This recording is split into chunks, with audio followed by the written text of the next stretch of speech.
नमस्कार आदाब दोस्तों। तो चलिए आज फिर हम आप लोगों के लिए लाए हैं देश और दुनिया की तमाम ताजा बड़ी खबरें, ब्रेकिंग न्यूज हेडलाइंस, एक एक करके तमाम बड़ी खबरें आपके सामने रखेंगे। सबसे पहले और बड़ी खबर में आपको बताएंगे दोस्तों कि बीजेपी और एनडीए के अंदर तमिलनाडु में भारी बगावत की खबर है। जानकारी के मुताबिक विधानसभा चुनाव हारने के बाद बीजेपी और एनडीए के घटक दलों में भारी फूट पड़ी है। किस मामले को लेकर के इसकी जानकारी आगे आपको देंगे। दूसरी बड़ी खबर में आपको बताएंगे दोस्तों कि राज्यसभा की 57 सीटों पर होने वाली वोटिंग से पहले लगभग 41 सीटों के रिजल्ट घोषित हो चुके हैं। इन 41 सीटों में से किस पार्टी के खाते में कितनी सीटें गई इसकी भी जानकारी देंगे। साथ ही साथ अगली खबर में आपको बताएंगे दोस्तों कि जम्मू कश्मीर के अंदर लगातार हिंदू पंडितों के साथ जिस तरह से अन्याय हो रहा है, जिस तरह से उनको टारगेट किया जा रहा है, और इसको लेकर के अब कोर्ट में याचिका दायर की गई है।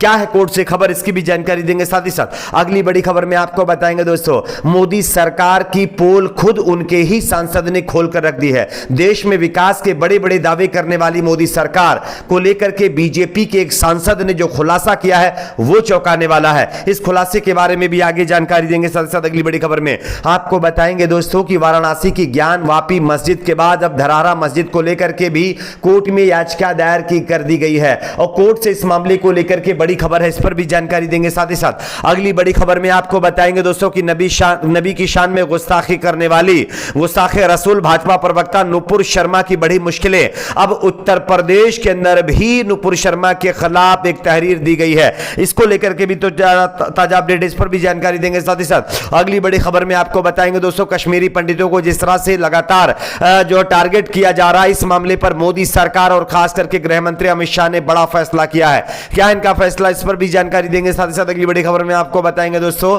कि तुर्की के राष्ट्रपति तैयब एर्दोगान और वहां की सरकार ने अपने देश को लेकर के एक बहुत बड़ा ऐलान किया है। क्या है, इस पर भी जानकारी देंगे। उससे पहले छोटी सी रिक्वेस्ट करेंगे, वीडियो को लाइक करके ज्यादा से ज्यादा शेयर करिए, चैनल को सब्सक्राइब करके बेल आइकन को जरूर प्रेस कर लीजिए। बात करते हैं पहली और बड़ी खबर की। जैसा कि आप सभी जानते होंगे दोस्तों कि पिछले कुछ महीनों में जो है बीजेपी को कई राज्यों में चुनाव हारना पड़ा है, लेकिन इस चुनाव में हार का सामना करने वाली बीजेपी को यहां पर बताया जा रहा है कि तमिलनाडु में बड़ा झटका लगा है। तमिलनाडु के अंदर बीजेपी एनडीए में भारी फूट पड़ गई है। आप इस खबर को देख सकते हैं, तमिलनाडु में अन्नाद्रमुक और भाजपा में अनबन, टूट सकता है गठबंधन, यह खबर छापी गई है।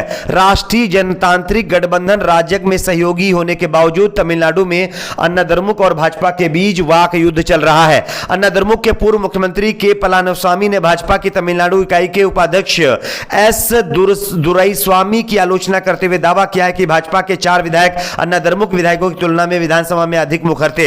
एआईडीएमके के संगठनात्मक सचिव और पूर्व मंत्री सी पोन्नयन ने दावा किया है कि भाजपा पार्टी को हटाने और राज्य में अपने दम पर विस्तार करने का प्रयास कर रही है। अन्नाद्रमुक ने यह भी दावा किया है कि भाजपा में द्रविड़ जड़ों की कमी है और इसी को लेकर के जो भारी बवाल शुरू हुआ, जिसके चलते बीजेपी एनडीए के घटक दलों में फूट पड़ रही है और तमिलनाडु के अंदर एआईएडीएमके जो है बीजेपी और एनडीए से अलग हो सकती है। बात करेंगे अगली खबर की। अगली बड़ी खबर आ रही दोस्तों राज्यसभा की 57 सीटों पर होने वाली वोटिंग से पहले ही 41 सीटों के चुनाव रिजल्ट घोषित हो चुके हैं। दोस्तों आप इस खबर को देख सकते हैं। बताया जा रहा है कि राज्यसभा की 57 सीटों पर होने वाले चुनाव में शुक्रवार को 41 सांसद निर्विरोध चुन लिए गए हैं। इन 41 उम्मीदवारों में से कांग्रेस के पी चिदंबरम और राजीव शुक्ला, बीजेपी की सुमित्रा वाल्मीकि और कविता पाटीदार, कांग्रेस के पूर्व नेता कपिल सिब्बल, आरजेडी की मीसा भारती और राष्ट्रीय लोकदल के जयंत चौधरी शामिल हैं। जानकारी के मुताबिक उत्तर प्रदेश में सभी 11,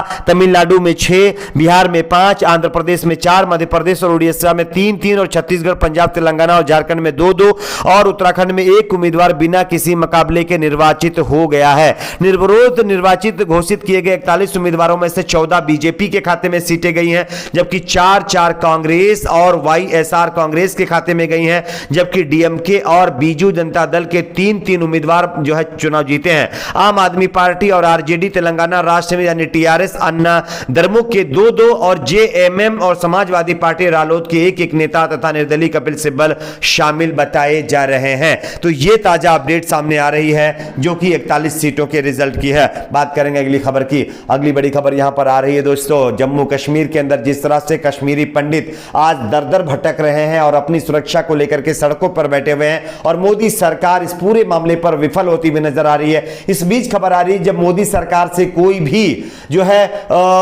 यानी कश्मीरी पंडितों को एक तरह से उम्मीद की किरण नजर नहीं आ रही है, तब उन्होंने कोर्ट का दरवाजा खटखटाया है। हम आपको खबर दिखा रहे हैं, आप इस खबर को देख सकते हैं, जिसमें साफ तौर पर कहा गया है कि अल्पसंख्यकों को सुरक्षित स्थान पर भेजने की मांग को लेकर के कश्मीरी पंडित संघर्ष समिति अब कोर्ट पहुंच गई है। जम्मू कश्मीर में जो है हाल ही के दिनों में अल्पसंख्यक समुदाय के लोगों की हत्या की बढ़ती घटनाओं के मद्देनजर कश्मीरी पंडित संघर्ष समिति ने सभी धार्मिक अल्पसंख्यकों को घाटी से बाहर सुरक्षित स्थान पर पहुंचाने का सरकार को निर्देश देने के लिए हाई कोर्ट से हस्तक्षेप करने का अनुरोध किया है। अब जो लोग कश्मीरी पंडितों के हमराह बन रहे थे और कश्मीरी पंडितों के नाम पर वोट बटोर रहे थे, आज उन लोगों की वजह से कश्मीरी पंडित दर दर भटक रहे हैं और कई दिनों से प्रोटेस्ट कर रहे हैं कि उनको सुरक्षा दी जाए, लेकिन उनको सुरक्षा ना तो दी जा रही है, ना उनको सेफ जोन में भेजा जा रहा है। बात करेंगे अगली खबर की। अगली बड़ी खबर अर्थव्यवस्था को लेकर के आ रही है, जहां पर मोदी सरकार की पोल खुद उनके एक नेता ने खोलकर रख दी है।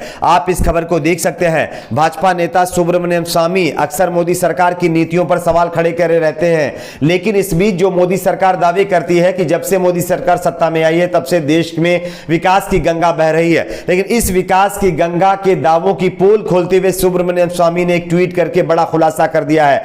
आप इस खबर को देख सकते हैं। भाजपा नेता सुब्रमण्यम स्वामी ने इस दावे पर, यानी जो विकास की गंगा बहाने की बात कही जा रही, इस दावे पर सवाल खड़े करते हुए कहा है ऐसा कुछ नहीं है। उन्होंने शनिवार यानी 4 मई को एक ट्वीट में लिखा है कि मोदी और वित्त मंत्री ऐसा क्यों कहते रहते हैं कि भारतीय अर्थव्यवस्था सबसे तेजी से बढ़ रही है, जबकि ऐसा नहीं है। $5 ट्रिलियन की अर्थव्यवस्था के दावे फर्जी थे। इस तरह के झूठे दावे भारत की वैश्विक साख को ठेस पहुंचाते हैं। मैं लेख लिखकर इसका सच बताऊंगा। यानी कि विकास की गंगा बहाने वाले दावे पूरी तरह से झूठे थे।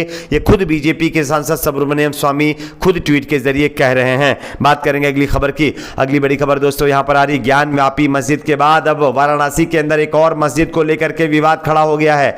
आप इस खबर को देख सकते हैं। वाराणसी के ज्ञान व्यापी मस्जिद के बाद अब धरहरा मस्जिद काफी चर्चा में है।